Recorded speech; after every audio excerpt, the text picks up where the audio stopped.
Good morning વિદ્યાર્થી મિત્રો.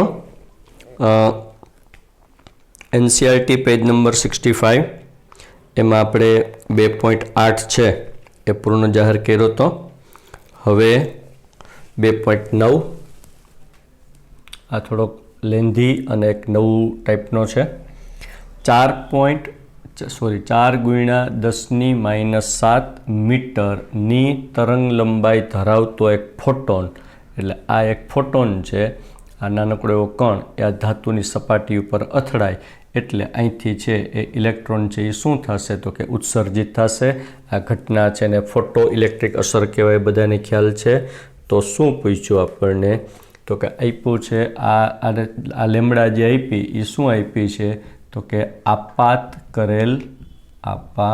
કરેલ ફોટોનની અથવા તો ફોટોનની તરંગ લંબાઈ, બરોબર. પછી બીજું શું આપ્યું છે તો કે ધાતુનું કાર્ય વિધેય કેટલું આપ્યું છે તો કે 2.13 ઇલેક્ટ્રોન વોલ્ટ. તો આપણે ગણતરી શું કરવાની છે તો કે ફોટોનની ઉર્જા, પછી ઉત્સર્જનની ગતિ ઉર્જા એટલે ઉત્સર્જિત ઇલેક્ટ્રોનની ગતિ ઉર્જા કીધું નથી પણ એ શોધવાની કે નહીં હોય, ઇલેક્ટ્રોનની જ હોય. ત્રીજું ફોટો ઇલેક્ટ્રોનનો વેગ.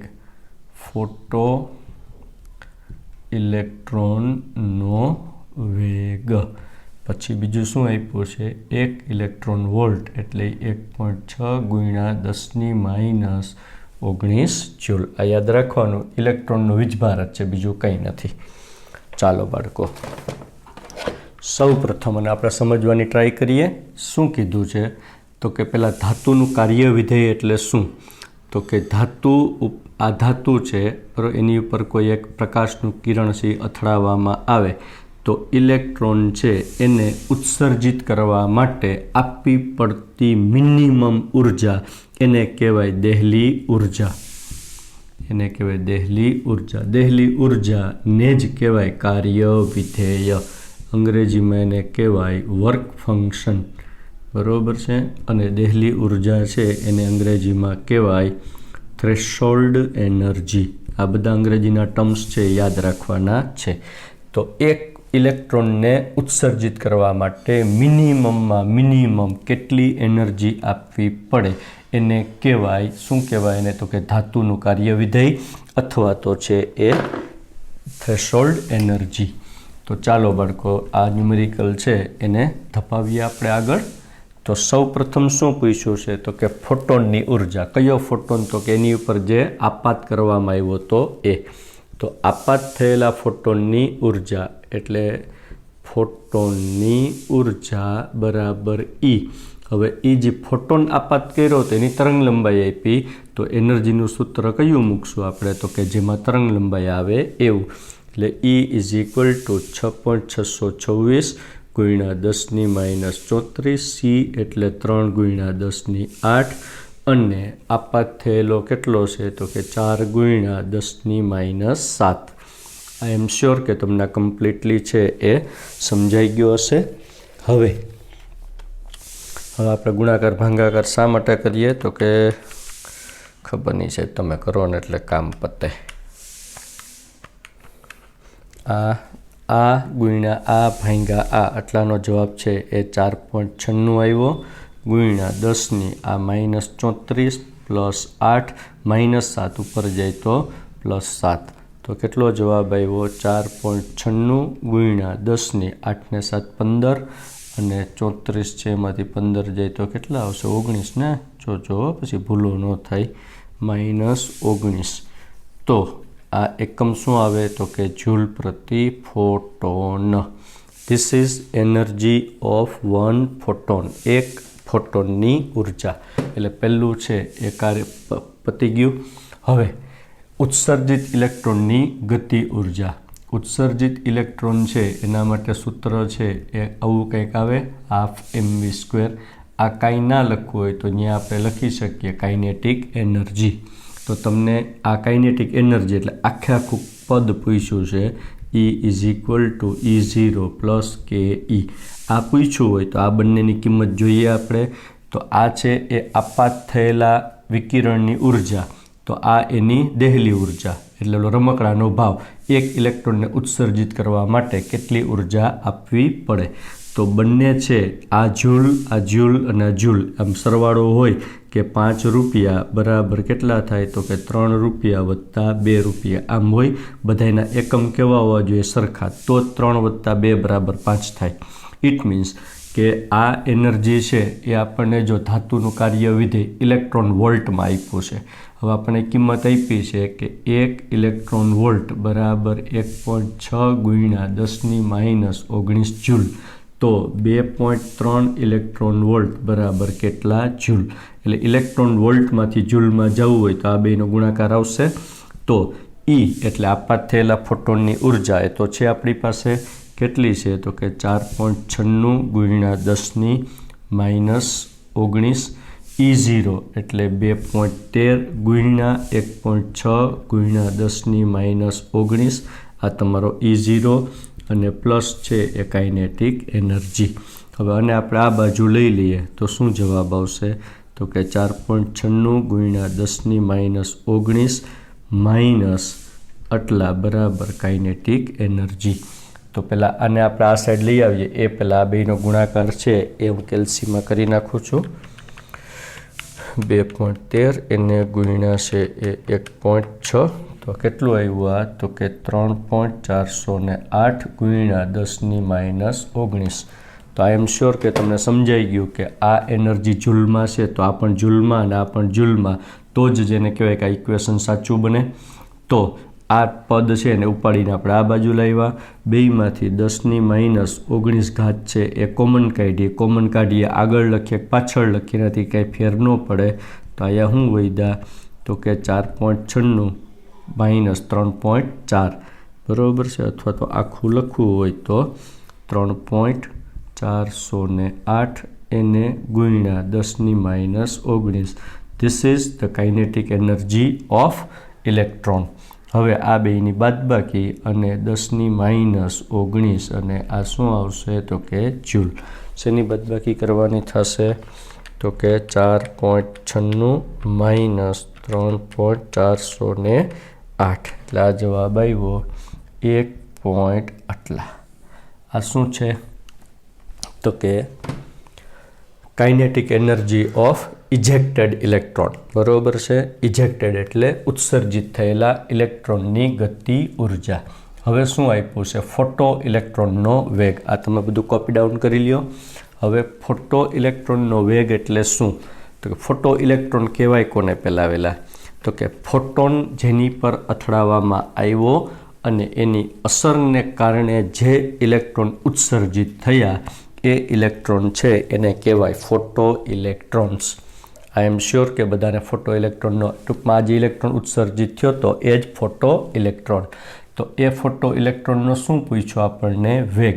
તો વેગ પૂછ્યો એટલે એની કાઇનેટિક એનર્જી મળી ગઈ આપણને. એટલે આપણે શું લખીએ? તો કે ફોટો ઇલેક્ટ્રોનની કાઇનેટિક એનર્જી કેટલી છે? 1.55 ગુણ્યા 10⁻19 જૂલ. ફોટો ઇલેક્ટ્રોનની કાઇનેટિક એનર્જી એને કહેવાય 12mv². એ આપણને કેટલી આપી છે? 10⁻19 જૂલ. તો આપણને વેલોસિટી પૂછી એટલે v² ને સબ્જેક્ટ બનાવીએ તો આ છે એ બગડો વાં જાય ગુણાકાર સ્વરૂપે. બરાબર છે. અને આ છે એ ક્યાં માસ ઓફ ઇલેક્ટ્રોન ખાલી એક બાકી છે આપણે લખવાનો. હવે આ બે અને આ બેનો ગુણાકાર ને છેદમાં છે માસ લખશું. હવે માસ લખતી વખતે મોસ્ટ ઓફ બાળકો છે એ ભૂલ કરે. MKS એક સિસ્ટમ હોય અને એક સિસ્ટમ હોય એ CGS સિસ્ટમ હોય. CGS એટલે તો કે સેન્ટીમીટર, તો આયા ગ્રામ અને આયા સેકન્ડ. તો MKS એટલે તો કે આયા મીટર, આ છે કિલોગ્રામ અને આ છે એ સેકન્ડ્સ. મીટર એ મોટો એકમ છે, કિલોગ્રામ એ મોટો એકમ છે. તો એવી રીતે જૂલ. તો આયા માસ છે એ શેમાં લખવાનો હોય? તો કે તમે જ્યારે યાદ કરો જે જૂલ છે એ ઉર્જાનો એકમ થાય, હું આ કાઢી નાખું. જ્યુલ છે એ શબ્દ છે એ MKS યુનિટ છે કે CGS? તો MKS લેતા હોય ને ત્યારે એનર્જી છે એ શેમાં લેવાય? જ્યુલમાં. અને CGS લેતા હોય ને ત્યારે એનો નાનો એકમ છે એને કહેવાય અર્ગ. ઇટ મીન્સ કે નાના એકમ એટલે ઇલેક્ટ્રોનનો માસ ગ્રામમાં લ્યો, બરાબર છે, તો તમે ઇલેક્ટ્રોનનો માસ ગ્રામમાં લેવો પડે, વેલોસિટી સેન્ટીમીટરમાં લેવી પડે. એટલે આપણે ક્યારેય CGS યુનિટ છે એ લેતા નથી. આપણે ઓલવેઝ કયા લઈએ છીએ? તો કે MKS. MKS યુનિટની અંદર યાદ રાખજો, H એટલે પ્લાન્ક કોન્સ્ટન્ટ છે એ જૂલવાળો લેવાનો. મીટર એટલે કે તરંગ લંબાઈ આપી હોય તો એ મીટરમાં લેવાની, એ આપણે મીટરમાં જ લીધી છે. વજન છે એ શેમાં લેવાનો? તો કે કિલોગ્રામમાં. એટલા માટે આ માસ છે, માસ ઓફ ઇલેક્ટ્રોન, તો એ શેમાં લેવાનો? તો કે ઇટ ઇઝ ઇન કિલોગ્રામ. તો આઈ એમ શ્યોર કે આ -31 છે આ મેં તમને શીખવાડેલું છે કે કઈ રીતે ઇલેક્ટ્રોનનું દળ છે એ શોધવામાં આવ્યું હતું. યાદ છે ને? E/m રેશિયો શરૂઆતમાં ભણાવ્યું હતું આપણે. હવે આ V² છે એને આપણે કઈ રીતે સિમ્પ્લિફાઈ કરશું? તો કે 1.55 એને ગુણ્યા 2 એને ભાંગ્યા 9.1. તો આ જવાબ કેટલો આવ્યો? તો કે 0.34 એને ગુણ્યા 10⁻19 અને છે એ -31 પ્લસ ઉપર જાય તો +31 - 19 કેલ્શિયમ જ કરી નાખીએ એટલે કે લપતે અને 10⁻12 અને 0.34. હવે બાળકો કાન ખોલીને સાંભળી લ્યો, તમને વર્ગમૂળ કાઢતા શીખવાડું છું એટલે કોઈ હસવાનું નથી. આ બધું વિડીયો પોઝ કરીને લખી લેજો. હું તમને આ લાઈવ ક્લાસ હોત તો બધાને મજા આવત કે સાહેબ આજે અમને ખબર પડી કે વર્ગમૂળ કેમ કઢાય. છતાંય છે એ આપણે એકવાર ટ્રાય કરી લઈએ, બરાબર છે. 64 ગુણ્યા 10⁻64, બરાબર છે. આનું વર્ગમૂળ કેટલું થાય? ચાલો, જો V² બરાબર આમ હોય 64 ગુણ્યા 10⁻64, તો V બરાબર આ સંખ્યાનું આપણે છે એ વર્ગમૂળ કાઢવાનું હોય. તો ચાલો જે આનું વર્ગમૂળ કાઢીને તમારી નોટમાં તૈયાર રાખો. હું તમને 5 સેકન્ડ 10 સેકન્ડ આપું છું, બરાબર છે. અથવા તો પોઝ કરી રાખો. હવે અત્યારે વિડીયો પોઝ કરીને તમારો જવાબ લખો, બરાબર છે, પછી હું ભણાવું. ચાલો, લખી લીધો બધાએ? હવે મોસ્ટ ઓફ લખ્યું છે 64 એટલે 8 અને આ છે એ 8. આમ જવાબ મોટાભાગના બાળકોએ લખ્યો છે. આ જવાબ છે એ ખોટો છે. હંમેશને માટે જો વર્ગમૂળનો મિનિંગ શું થાય? તો કે સમથિંગ ઇન્ટુ સમથિંગ. આ બંને સમાન હોય, બરાબર છે, તો છે એ શું થાય? તો કે બેમાંથી એક લેવાનું હોય. તો કે 8 ગુણ્યા 8 એટલે 64 થઈ ગયા. 10⁻32 ગુણ્યા 10⁻32, તો 10⁻64 થઈ ગઈ. તો જુઓ જી, આ બંને છે એ સમાન સંખ્યા છે, તો એને બહાર કાઢીએ ત્યારે એક જ પેર બહાર નીકળે, બરાબર ને. 9 ગુણ્યા 9 તો વર્ગમૂળ કાઢીએ ત્યારે એક જ 9 લખીએ તો એનું વર્ગમૂળ આટલું આવે. ઇટ મીન્સ કે જે સંખ્યા હોય ને ગુણાકાર સ્વરૂપે એનું વર્ગમૂળ નીકળે, પણ ઘાત હોય ને તો એ અડધી થઈ જાય, આમ હોય, બરાબર છે. હંમેશા ઘાત છે એ કેટલી થઈ જાય? તો કે હાફ. શું કામ હાફ થઈ જાય? તો કે ફરી પાછો ભણાવું, બરાબર છે. જો V² બરાબર આટલા, કેટલા છે? 64 આમ થાય. તો V બરાબર આનું વર્ગમૂળ એટલે રેઝ ટુ પાવર કેટલી કહેવાય? હાફ. હવે હાફ એટલે શું થાય? તો કે 64ની હાફ પાવર અને 10⁻64ની પણ હાફ પાવર. હવે આ જે 64 છે એને કહેવાય 8નો સ્ક્વેર, બરાબર છે. અહીંયા ઘાતનો ગુણાકાર એટલે 10ની કેટલી ઘાત આવી? 32. અહીંયા ઘાતનો ગુણાકાર તો કેટલા આવ્યા? 8 ગુણ્યા 10⁻32. તો છેલ્લે જુઓ જી, 64નું આ વર્ગમૂળ નીકળ્યું અને 10⁻64 હતી તો એનો શું થઈ ગયો? Power half. તો આમાં શું શીખ્યા આપણે? તો કે જ્યારે વર્ગમૂળ કાઢવાનું હોય ત્યારે ઘાત હંમેશા બેકી સંખ્યામાં હોવી જોઈએ, તો જ અડધી થાય. માનો કે 10⁻7 હોય તો શું થાય? તો કે આવડે જ નહીં આપણને, એનું એ હમણાં શીખવાડું છું. હવે આયા શું કરશું આપણે?